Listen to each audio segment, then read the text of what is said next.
Can you explain the rationale for why President Biden went against the advice of military commanders who recommended leaving 2,500 troops on the ground in Afghanistan?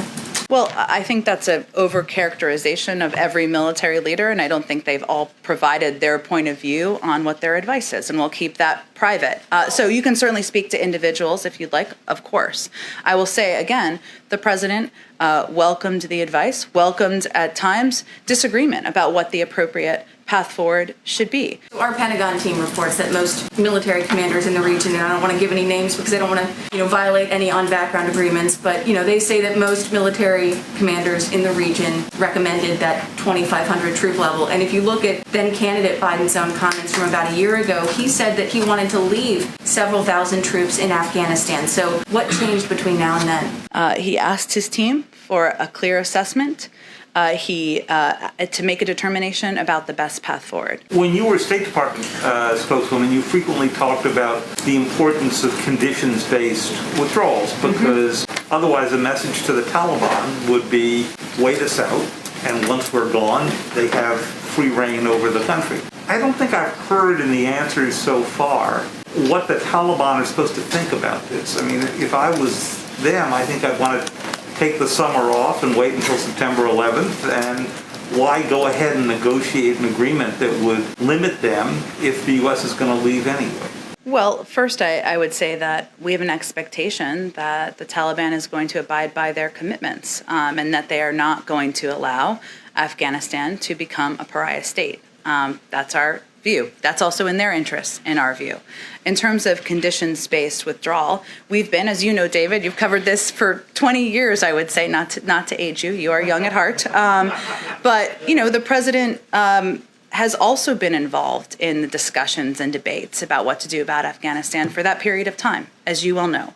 And his view is that, when you talk about a conditions-based withdrawal, it punts it down the road. We will never leave. So you've narrowed the American objective to keeping a terrorist group from being able to launch, and you've made the good point they could launch an attack from many other places. Back in 2011, President Obama still was using a broader set. He said we had to build Afghan capacity, protect population centers, blunt and degrade the Taliban capacity. Those are no longer American objectives. Well, I think it's important to go back to what our objectives were when we went into Afghanistan almost 20 years ago. And those were to disrupt terrorists seeking to use Afghanistan as a safe haven. You've repeatedly said in the past couple of days you're not going to engage in speculation about what happened last weekend and so forth. I can't recall a recent time when the U.S. has had such an absence of public curiosity about what led to a major explosion in a major foreign site. What's behind your reluctance to discuss what happened, who did it, what its implications could be for American policy? Public curiosity should not be mistaken for curiosity in general, David, as you know. But I will say, we're just not going to speculate on the origin. Our focus is on looking for a diplomatic path forward with Iran. That's where we feel we can have a role. Paul, you said that the president did not hold back in addressing his concerns, but the Kremlin said that the president did not bring up Alexei Navalny on the call. Is that accurate? And if so, why didn't he bring up a very kind of key human rights issue on the call? Well, I don't have more specifics of the president's comments to read out from the call. I will just say that the status, the health, the well-being of Alexei Navalny is something that we raise frequently and through many channels with the Russians, and we have repeatedly called. President Harris just said that her first trip abroad, and it looks like it's going to be to Mexico and Guatemala, but she suggested she won't be visiting the border. And so I'm wondering, first off, if the president is considering a trip to the border, and second, why it's not important for one of, the president's main people that he's tasked with dealing with this to visit the border. Well, what the president's asked the vice president to do is run point on the Northern Triangle and be a high-level conduit in having discussions with leaders in the region. That's exactly what she is doing and will do when she goes and visits countries in the region. And obviously she's had discussions that have been read out as well with some leaders in the region. Secretary of Homeland Security has visited the border. I don't have any visits to preview for you of the president's, but his focus is on solutions, is on opening up additional facilities. Republican senators have criticized attaching the withdrawal of troops in Afghanistan to September 11th. They say it's politically driven. Do you have a response to that? And also, do you have anything to share on who came up with that deadline and why? I think it was the president wanting to send a clear message that this is not going to be an open-ended timeline to withdrawing troops. So did he choose 9/11 as the final date? I think I just explained why he chose that timeline. The global minimum tax that the president has proposed at 21%. In the global negotiations, we're already seeing some pushback from lawmakers in Europe saying that number is too high. And I wanted to see what the administration plans to do to negotiate to get countries around the world on board with a number, or the number he's proposed, or a higher number than it already is. Well, I certainly think those negotiations will happen out of the Treasury Department. A discussion about alternate rates, I would certainly send you to them for more of a bottom line of where they're willing to go. Given the political realities around what would need to happen for a DC statehood bill to get through the Senate, the filibuster would almost certainly need to be gone. Is this something that President Biden is going to be pursuing at this point, DC statehood, or is he just sort of leaving it as a thing that he supports but is not going to be on his priority list? Well, he supports it, and in his conversations, of which there are many, as is evidenced by the last few days, a range of topics and issues come up, and he certainly expresses his support, and ultimately it's up to Congress to pass legislation and send it to his desk. He's not going to prioritize it and say, I want this bill on my desk. I would say he supports it, so he'd be happy to sign it, but in terms of the rank priorities, I'm not going to get into a situation of doing that, but it's something he supports. So today, as you well know, the Biden administration and HHS started the reversal of the Trump administration's ban on abortion referrals at Title X family planning clinics. So my first question, why does the Biden administration insist that pro-life Americans pay for abortions and violate their conscience? Well, first, that's not an accurate depiction of what happened. So and I know we want to be accurate around here. None of the funds appropriated under this title shall be used in programs where abortion is a method of family planning. We know that indirect subsidies, money that's fungible, that can't be traced. We know that. Come on.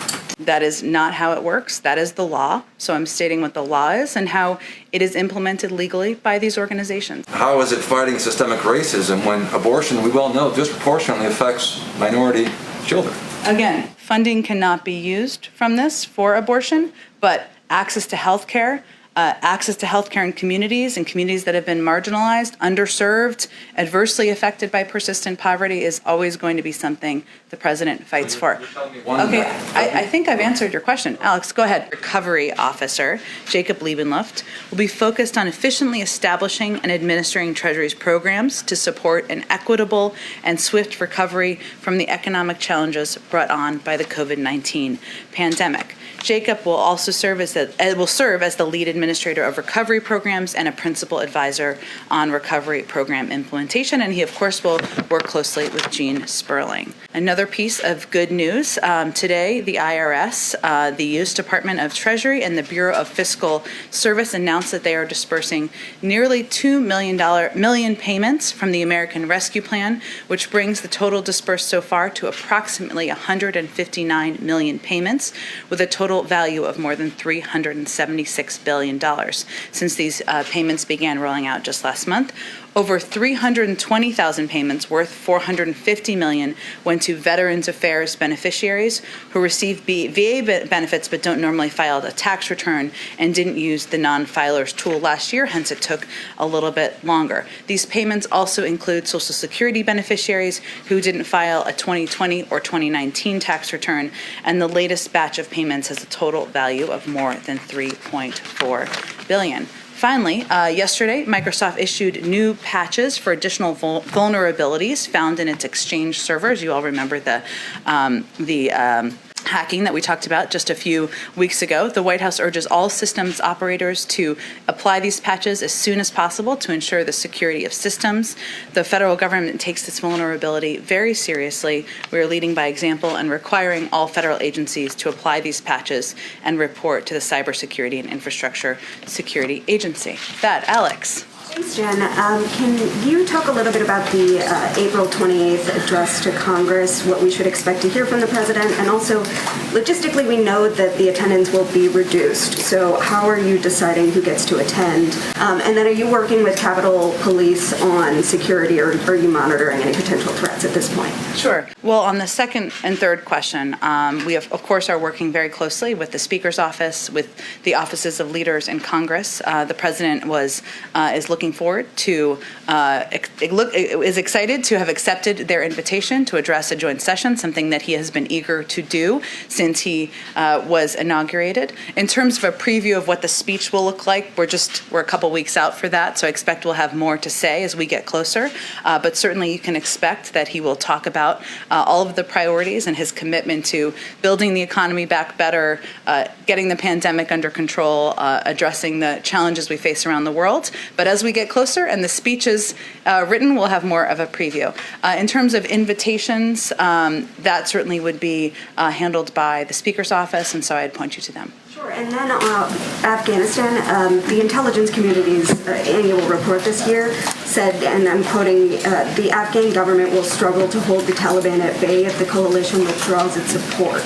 So what plans does the administration have to prevent this from happening and to maintain stability in the region with that withdrawal? And then is there a potential for President Biden to change his mind or extend the deadline if there is a decline in the situation in Afghanistan in the coming months? Well, first, let me say that as a part of this process, the president asked for a review from his national security team. He asked them not to sugarcoat it. He welcomed ideas, welcomed differences of points of view, and he was provided with a clear-eyed assessment about the best path forward. So as a part of his assessment and decision-making, part of the discussion was around the fact that the terrorist threat has evolved. And we certainly saw the threat assessment and saw our colleagues testify yesterday. But part of what we have seen from the intelligence community also is that the threat has become more dispersed. It's metastasized around the world. Al-Shabaab in Somalia, Al-Qaeda in the Arabian Peninsula, Al-Nusra in Syria. It's changed. We're not looking at the 2001 mindset. We can't look at things through the 2001 mindset. We have to look at things through the 2021 world. So we will be monitoring our administration, our national security teams in partnership with our NATO allies and partners in the region. We will be monitoring, of course, and disrupting and focused on disrupting terrorist networks and operations that have spread far beyond Afghanistan, but also continuing to monitor things in the region. We're not going to take our threat off of the terrorist threat, take our eyes off, the terrorist threat or any sign of Al-Qaeda's resurgence, and we will reposition our counterterrorism capabilities in that regard. And the president will talk more about that in his speech in about an hour and a half. And could his deadline extend, or could he change his mind if you do see the situation in Afghanistan decline? Well, I will say that the president made this decision after close consultations and close discussion with and taking into account all of the difficult decisions, all of the difficult factors, I should say, around that decision. So, no, he remains committed to the timeline that he intends to set out in this speech. And then one more quick one on immigration. Vice President Harris just said that her first trip abroad, and it looks like it's going to be to Mexico and Guatemala, but she suggested she won't be visiting the border. And so I'm wondering, first off, if the president is considering a trip to the border, and second, why it's not important for one of, the president's main people that he's tasked with dealing with this to visit the border. Well, what the president's asked the vice president to do is run point on the Northern Triangle and be a high-level conduit in having discussions with leaders in the region. That's exactly what she is doing and will do when she goes and visits countries in the region. And obviously she's had discussions that have been read out as well with some leaders in the region. Secretary of Homeland Security has visited the border. Our other secretaries who run point on these issues will, and we expect will in the future. I don't have any visits to preview for you of the president's, but his focus is on solutions, is on opening up additional facilities, which we have done a great deal of in the last couple of weeks, on moving kids out of the Border Patrol facilities as quickly as possible into these shelters, which we've seen some progress on in the numbers that have been released by the Department of Homeland Security. That's where his focus is on. I expect other senior officials, cabinet members who are running point will continue to do visits and come back and report back to the president. Go ahead, Steve. Was there a unanimous view among the president's national security advisors that now is the time to leave Afghanistan? Well, Steve, I will leave it to them to speak to their viewpoints, but I will again reassert that the president asked for a review. He asked for that review not to be sugar-coated. He wanted to hear different points of views. He welcomed debate. And ultimately, he made the decision that because the terrorist threat has evolved, because we have done exactly what we said we would do when we went to Afghanistan to deliver justice to those who attacked us on September 11th, because he believes that the more that more time would not result in a military solution, that now is the time to leave. You saw where the CIA director said the U.S. government's ability to collect and act on threats will diminish when the time comes for the U.S. military to withdraw. Does that give you pause at all? Does it give us pause that the threat? Look, obviously, the CIA director, Bill Burns, is somebody who the president takes advice from, takes counsel from, and certainly listens to when he shares his point of view. And he's known him for quite some time. But I will again reiterate that he would say, and many of our intelligence officials have said publicly and in these hearings, that the threats have evolved, that we need to approach how we look at counterterrorism through the prism of what the threats are in 2021. And even if you look at al-Qaeda, it is not being harbored in a safe haven in Afghanistan how it was 20 years ago. We have to have resources, we have to have assets to address the threat where we see it growing. And that is in places like Northern Africa, in the Arabian Peninsula. And even if you just look at the counterterrorism component of it, we need to make decisions through the 2021 prism. Lastly, just separately, the Kremlin is saying the summit, the proposed summit that the president proposed, would be contingent on U.S. behavior. What is your response to that? And I know you have some sanctions in the works here. Well, you'll have to ask them what they meant by that. I know they are verbose in their thoughts on the United States, so they may have an answer to your question. I will say that the President Biden, I should say, had a constructive call yesterday, as is the case in his relationships with countries where we have had difficult discussions, where we need to have difficult discussions. He did not hold back on his concerns, including reiterating that there will be consequences to the actions that were taken. I expect you will know more about that soon. At the same time, our objective as the United States is to have a predictable relationship with Russia, to stabilize that relationship. And certainly having a discussion, having a summit would be an opportunity to discuss areas where we agree and can work together, whether it's a continuation of non-proliferation efforts. Obviously, they're a partner in the P5+1, and those could be part of the forum for a discussion. Go ahead. Following up a little bit on Alex with the ODNI Global Threats Report, if this wasn't sugar-coated to the president, then clearly he's aware of the possibility that Kabul could fall at some point in the next couple of years without U.S. and coalition support. Should we read into this decision that he has decided that through the scope of the global threats he's facing, he's looking at right now, that is an acceptable consequence if the U.S. is to pursue his priorities or the changing threat landscape? I think you should look at it through the prism of the president assessing what's in the national interests of the United States. And from his vantage point, we did exactly what we intended to do. We delivered the justice to those who attacked us on September 11th. We disrupted terrorists seeking to use Afghanistan as a safe haven to attack the United States. But he also believes there is not a military solution. This will require a diplomatic solution. And even as we are withdrawing our troops, we will continue to support diplomatic and humanitarian work. We will ask other countries to step up, whether that's Pakistan, Russia, China, India, Turkey, countries in the region that certainly have a stake in stability.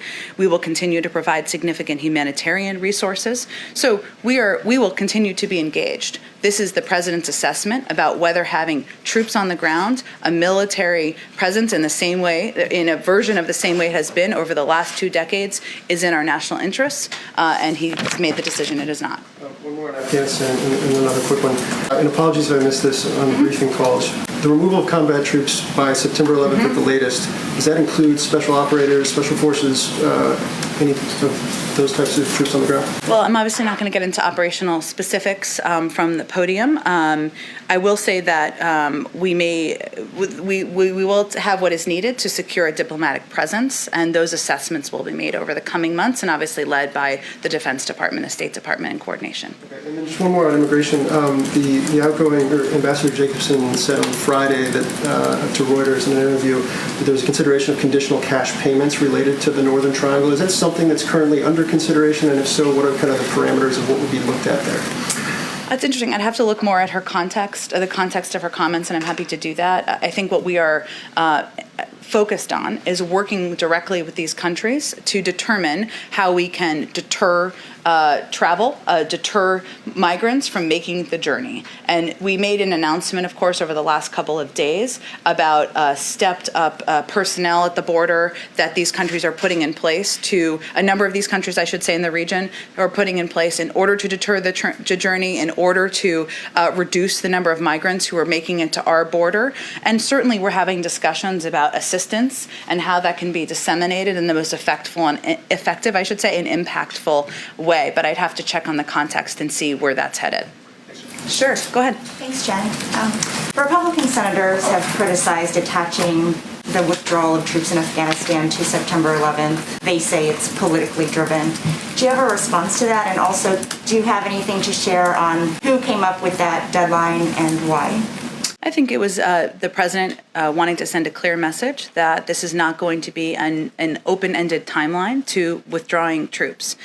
We have had that policy for some time in the past, and he disagreed with it. So he was giving a timeline on when operationally we could move troops out. We also are going to do that in close coordination with our NATO partners and other countries in the region. If it's ahead of that timeline, then that's a positive step. But we wanted to give the military and our diplomatic partners on the ground plenty of time. So did he choose 9/11 as the final date? I think I just explained why he chose that timeline.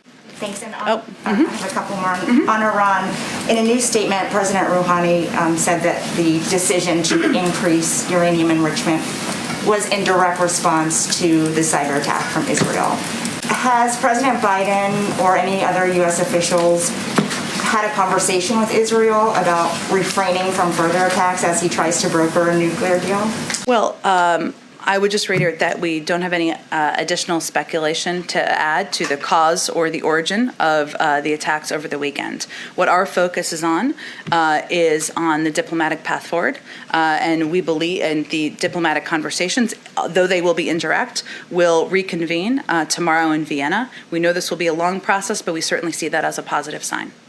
And one more on go API. ahead. Go ahead. Has the president selected somebody to fill that senior AAPI role, and will that person attend his meeting with KPAC tomorrow?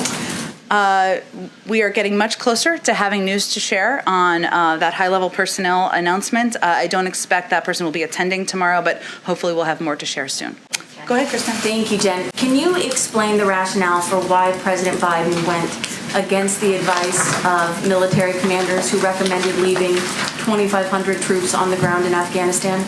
Well, I think that's an over-characterization of every military leader, and I don't think they've all provided their point of view on what their advice is, and we'll keep that private. So you can certainly speak to individuals if you'd like, of course. I will say, again, the president welcomed the advice, welcomed at times disagreement about what the appropriate path forward should be. But his view, based on the assessments of where our terrorist threat exists today, the fact that it is metastasized, that it has spread into many other regions of the world, that we can still, we still do have the ability to have a presence in the region where we can keep our eye on the terrorist threat, that it led him to conclude that now is the time for troops to leave. I think it's important also to note that that his view is that we can't continue the cycle of extending or expanding our military footprint, hoping to create the ideal conditions for our withdrawal. No one will tell you, unless someone has told you, and then tell me that, of course, that we should stay forever. no military commander wants to stay forever. They insist that this is not, some insist this is not the time to leave, some opponents of his decision. But his view is that we've been having that argument. That argument has been made for 10 years, and it has not changed the outcome, has not made a military solution more appealing or more effective. So our Pentagon team reports that most military commanders in the region, and I don't want to give any names because I don't want to, violate any on-background agreements, but, they say that most military commanders in the region recommended that 2,500 troop level. And if you look at then candidate Biden's own comments from about a year ago, he said that he wanted to leave several thousand troops in Afghanistan. So what changed between now and then? He asked his team for a clear assessment. To make a determination about the best path forward. I will remind everyone that he has been somebody who has long viewed he opposed the surge in Afghanistan. He has long viewed the presence, the military presence in Afghanistan as something that was not a constructive long-term solution. That has been his consistent view. At the same time, because we have the ability to who work with our partners in the region to have a presence where we can prevent in the region to allow ourselves to keep an eye on the terrorist threat. He feels this is something that is in our interest as a country, and now is the time to do it. And one question about special immigrant visas for Afghans who really just risk their lives helping the U.S. government and the U.S. military. Will the president commit to more visas and expedited processing for those combat translators before pulling out, because the Taliban have already threatened their lives? Well, he will talk more about this in his speech and more about his commitment to helping exactly those brave individuals who have served and helped our troops and our military presence on the ground. Go ahead. Jen, on the Russia call, you said that the president did not hold back in addressing his concerns, but the Kremlin said that the president did not bring up Alexei Navalny on the call. Is that accurate? And if so, why didn't he bring up a very kind of key human rights issue on the call? Well, I don't have more specifics of the president's comments to read out from the call. I will just say that the status, the health, the well-being of Alexei Navalny is something that we raise frequently and through many channels with the Russians, and we have repeatedly called for an improvement in his treatment, for his release through many of those channels.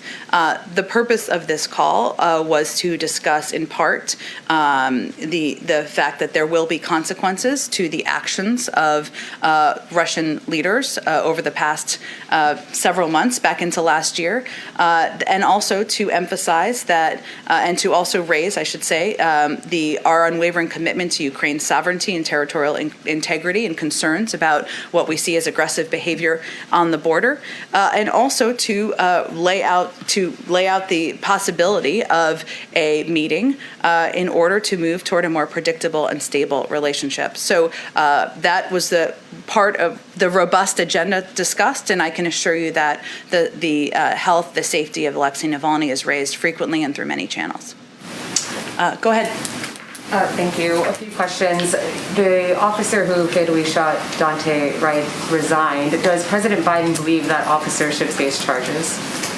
I'm not going to weigh in on legal or law enforcement actions. We'll leave that to the courts and law enforcement authorities on the ground. A state trooper also fatally shot a 16-year-old in Maryland. This is on top of the shooting of Dante Wright. Under the Obama administration, the Justice Department had ramped up investigations of local police departments. Does President Biden plan to reinstate similar pattern and practice investigations to identify civil rights and other abuses in training? Well, let me say first that all of these incidents that we're seeing, you've mentioned some of them, are just a reminder that too often in this country, law enforcement uses unnecessary force, and too often that results in the death of Black Americans. And the president has repeatedly said that he believes we need police reform, and that's why he's calling on Congress to deliver that to his desk. In terms of actions of the Justice Department or investigations, you'd have to ask the Attorney General.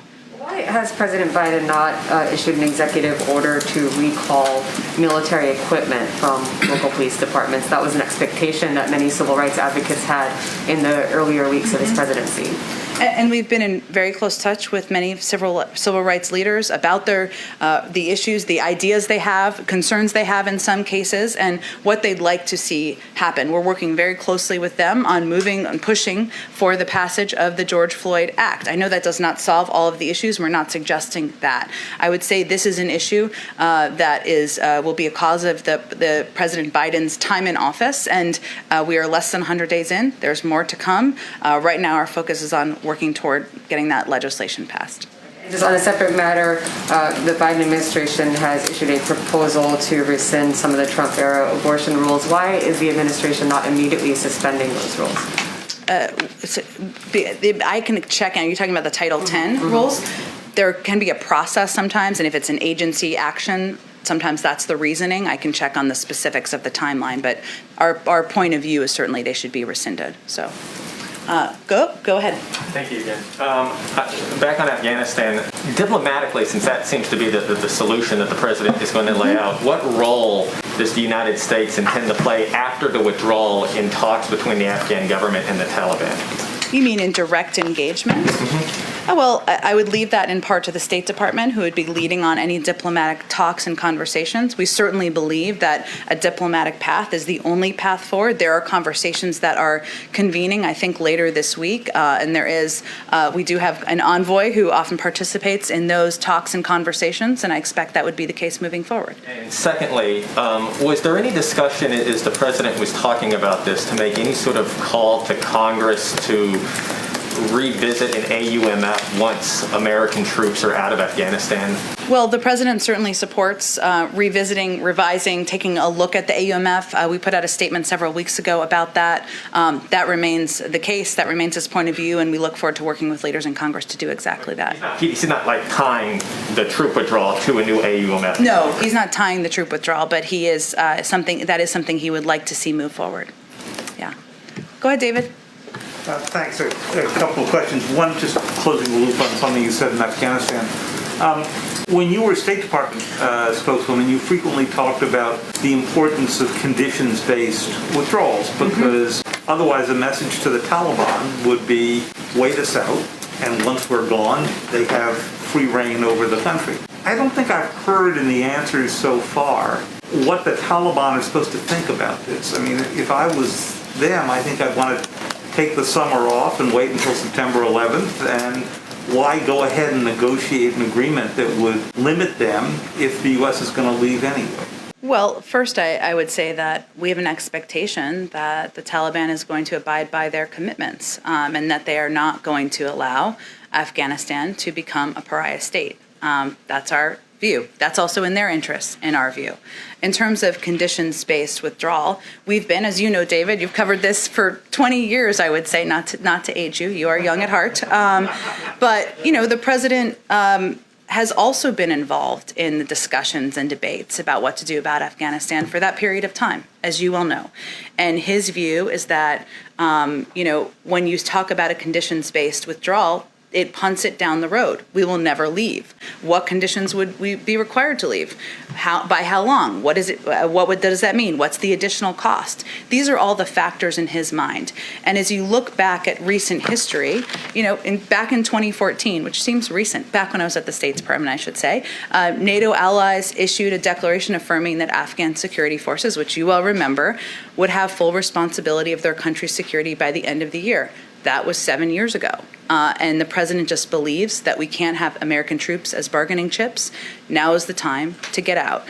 So in terms of the Taliban's role, again, we believe diplomacy is the right path forward. We believe that it is not in their interest for Afghanistan to become a pariah state, that they should hold to their commitments of preventing al-Qaeda, of not allowing al-Qaeda, I should say, to gain a stronghold or a safe haven in Afghanistan, to remain committed to some of the progress that we have seen. And we will have to see if that happens. So you've narrowed the American objective to keeping a terrorist group from being able to launch, and you've made the good point they could launch an attack from many other places. Back in 2011, President Obama still was using a broader set. He said we had to build Afghan capacity, protect population centers, blunt and degrade the Taliban capacity.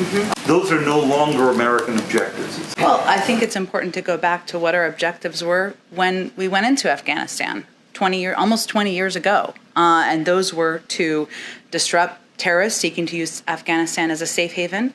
We feel we have done that. It was to deliver justice to those who attacked us. We feel we have done that. And there has certainly been, and that's why I referenced the declaration by NATO allies, a desire to transfer over control and leadership to the Afghan security forces. We've also seen over the last 7 years that has not gone as would have been predicted in 2014. So I would say the way the president views it, and you know his own history on this, and it has been well publicized and published that he opposed the surge back 10 years ago. And he was vocal about that in the appropriate manner at that time. Now he is president. Now we are 10 years later.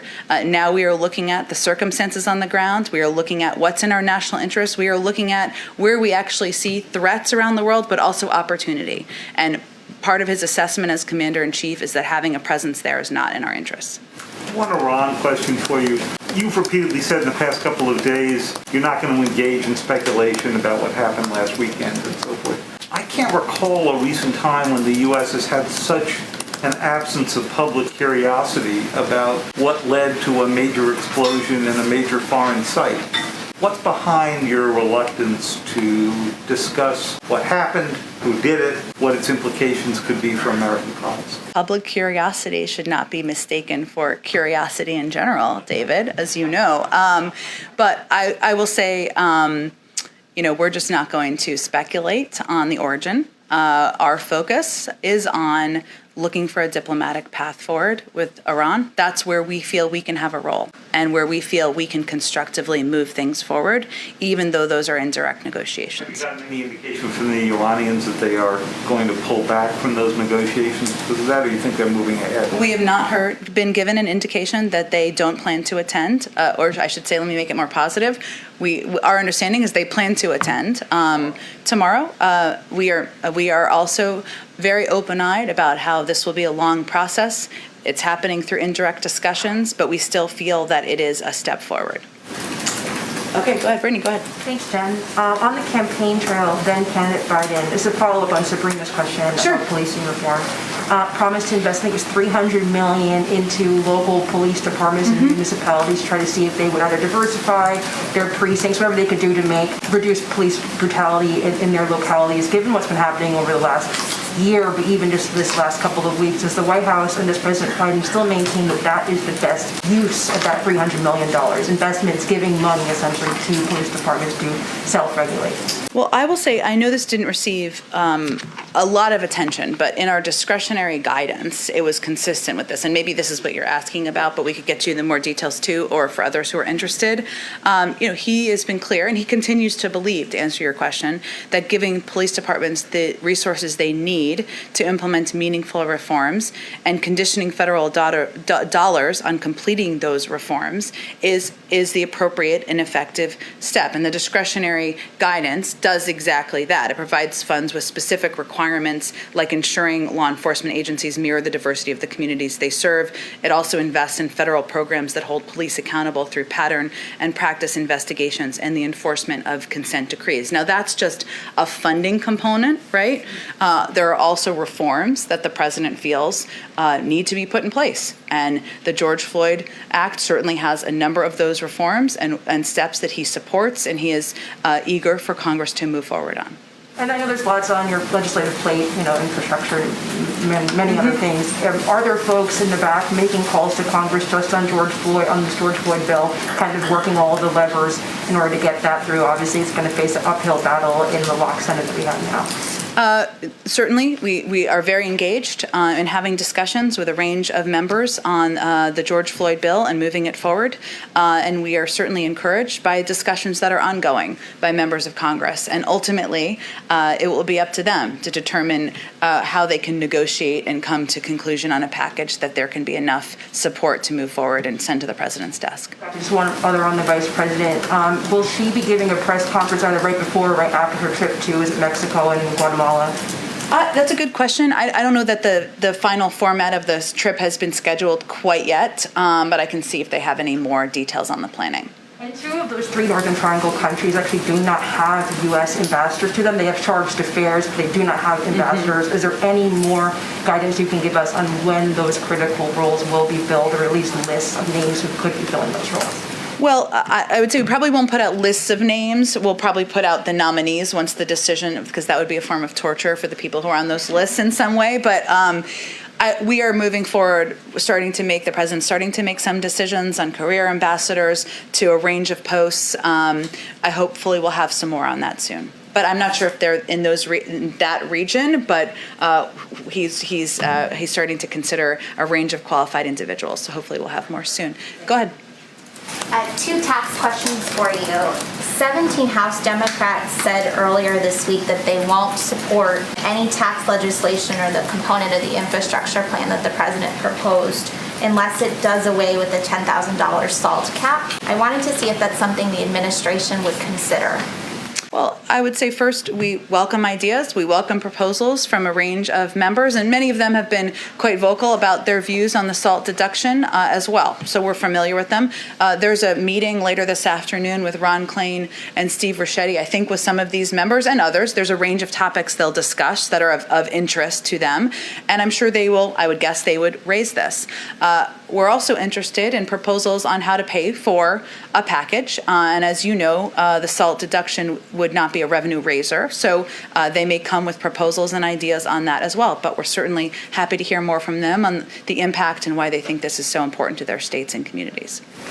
And I wanted to ask about the global minimum tax that the president has proposed at 21%. In the global negotiations, we're already seeing some pushback from lawmakers in Europe saying that number is too high. And I wanted to see what the administration plans to do to negotiate to get countries around the world on board with a number, or the number he's proposed, or a higher number than it already is. Well, I certainly think those negotiations will happen out of the Treasury Department. The reason the global minimum tax was proposed was because the administration, Secretary Yellen and others, felt it was important to end the race to the bottom on tax rates in countries, and this would be a way to do that, in her view and their view. But in terms of a discussion about alternate rates, I would certainly send you to them for more of a bottom line of where they're willing to go. And the other question is about the Bureau of Land Management. We have reporting that President Biden is considering Tracy Stone Manning, a senior advisor for conservation policy at the National Wildlife Federation, to lead the Bureau. Could you confirm that? I don't have any personnel announcements to make. I don't expect we will have any to make on this, but I will check and see if there's more to report to you. Sure. Hi, Isaac. Hi. So just to follow up a little bit more on the Vice President's meeting about the Northern Triangle, can you just help us figure out how that fits in the sequencing, the role that she is playing, what the purpose of today's meeting was, and then sort of what the next steps forward from it would be coming out of it? Well, I think, a couple of things. One, we've seen the Vice President has obviously also had a number of internal meetings on these issues with internal leaders and team members. We don't always read those meetings out, but those are part of the discussion as well. Certainly, she also spoke directly with the presidents of Mexico and Guatemala recently, and I believe we read out those calls, and we made an announcement about steps we were taking, or steps these countries were taking through discussions with us to increase staffing and personnel and monitoring at the borders to reduce the number of migrants who are coming to our border. So in terms of the sequencing, part of the sequencing is internal discussions with experts, whether that is the Secretary of Homeland Security, the Secretary of Health and Human Services, others who are working at the NSC, to determine what the right path forward is with the Northern Triangle. She leads a number of those conversations, gets feedback from our special envoy, Ricardo Zuniga, and others who have been working on these issues for some time. She's also had a number of calls directly with presidents in the region. I expect she'll have more of those to discuss negotiations and diplomatic conversations, even in advance of traveling. And then she will make a trip, as she announced this morning. And while I don't think she announced the timing of it, that would certainly be another step in the sequence. So this is all just still sorting out what the right path forward is, rather than making determination, okay, this is what we're going to do. Well, and we announced just 2 days ago, I believe, 3 days ago, some steps that were being taken in coordination and through discussion with these countries to ensure that migration, I should say, irregular migration, was being addressed as more of a hemispheric issue. And that meant, working with these countries to put in place measures to discourage migration. That's a step, but it will be discussions internally, policy decisions, that's typically how it works, calls with these leaders, announcements about progress made. It will be ongoing. I wouldn't expect it will be a process and nothing happens till the end. This is an ongoing process, and we'll make announcements. I'm sure she will as the developments are concluded. Has the president given her any directives from what's coming back so far to guide where the next conversations that she would be having or the next steps that she'd be taking in leading this effort? Well, the president and the vice president see each other quite regularly. She's in many of the meetings when she's in town, almost all of them that the president is in as well. So I would say it's more of a discussion with others who are leading and running points on these issues. Say on one other thing, that there's a markup today about D.C. statehood. Given the political realities around what would need to happen for D.C. statehood bill to get through the Senate, the filibuster would almost certainly need to be gone. Is this something that President Biden is going to be pursuing at this point, D.C. statehood, or is he just sort of leaving it as a thing that he supports but is not going to be on his priority list? Well, he supports it, and in his conversations, of which there are many, as is evidenced by the last few days, a range of topics and issues come up, and he certainly expresses his support, and ultimately it's up to Congress to pass legislation and send it to his desk. He's not going to prioritize it and say, I want this bill on my desk. I would say he supports it, so he'd be happy to sign it, but in terms of the rank priorities, I'm not going to get into a situation of doing that, but it's something he supports. He's conveyed that to Congress, and he certainly supports efforts to move it forward. Go ahead in the back. Hi, Jen. Thank you very much. Follow up on the Afghanistan, and then I have another one, the climate summit. You were talking about the diplomatic presence in Afghanistan after the withdrawal. Do you expect the United States will have an ambassador in Afghanistan before the troops leave? Do you mean, just so I understand your question, do we expect we will we will nominate an ambassador and to have Afghanistan? Exactly, an ambassador there before the... Well, our intention is to maintain a presence, to secure a diplomatic presence there, and which was kind of a different question, but so I don't have a timeline on that, but certainly given we will have a diplomatic presence, I expect we would have an ambassador at some point, or nominate. And about the climate summit, how are the discussions with Brazil going? Is President Biden prepared to sign a bilateral climate deal with Brazil next week during the summit, or would he like to see more commitment from Brazil on deforestation before making a deal? Well, I don't know that I would see the climate summit as a bilateral deal-making venue. We've invited about 40 global leaders. In terms of the format and the details, I think many will be presenting their own plans for reaching the goals as set out by global climate, I should say, objectives. I think that's a big part of the format. There are not going to be bilateral meetings as a part of this summit. So I wouldn't see it through that prism. It's an incredibly important forum to bring global leaders, including Brazil, the United States, many others together to discuss what the president feels is one of the biggest crises we face. But our position on Brazil has been clear since the beginning. We believe Brazil is a key partner in confronting climate issues. Climate solutions will, of course, need Brazil's action and leadership. We fully respect Brazil's sovereignty and appreciate the chance to participate in constructive conversations on how we can work together. We do want to see a clear commitment to ending illegal deforestation, tangible steps to increase effective enforcement of illegal deforestation, and a political signal that illegal deforestation and encroachment will not be tolerated. And we believe it's realistic for Brazil to achieve a real decrease in deforestation by the end of the 2021 fire season. So we continue to recognize that conservation and sustainable economic growth can go hand in hand, and certainly that's our expectation for Brazil. What would be a clear commitment? And also, will President Biden pressure the Brazilian President Bolsonaro personally during the summit? Well, again, it's not there's not bilateral meetings, so You mentioned Brazil. I don't have any outline of what the president's remarks will look like, but I would expect that he will talk more broadly about the need for the global community to address the threat of the climate crisis. Can I just ask one last question about the pandemic? Because the White House COVID team had a conversation with the Brazilian health minister. Brazil, as you know, now is the epicenter of this pandemic. And Dr. Fauci said a couple of weeks ago that he was waiting for this conversation to see other ways that the United States could be more helpful. So is the United States providing additional help to Brazil, like sending oxygen or sedatives for intubation, for example? There are lack of all these things in Brazil right now. Sure. I would have to check. I would say that we, of course, as you know, are contributing a significant amount of funding through COVAX. I know there are requests from around the world for a range of tools and resources. I can check if there's anything that's going to Brazil more specifically. Thank you, Jen. Oh, yes. 2 more quick ones on Afghanistan. Oh, yeah. Can I do Owen first, and then I'll come right back to you? Okay, go ahead, Owen. Jen, thank you. Back to Title 10, if I may. So today, as you well know, the Biden administration and HHS started the reversal of the Trump administration's ban on abortion referrals at Title 10 family planning clinics. So my first question, why does the Biden administration insist that pro-life Americans pay for abortions and violate their conscience? Well, first, that's not an accurate depiction of what happened. So and I know we want to be accurate around here. None of the funds appropriated under this title shall be used in programs where abortion is a method of family planning.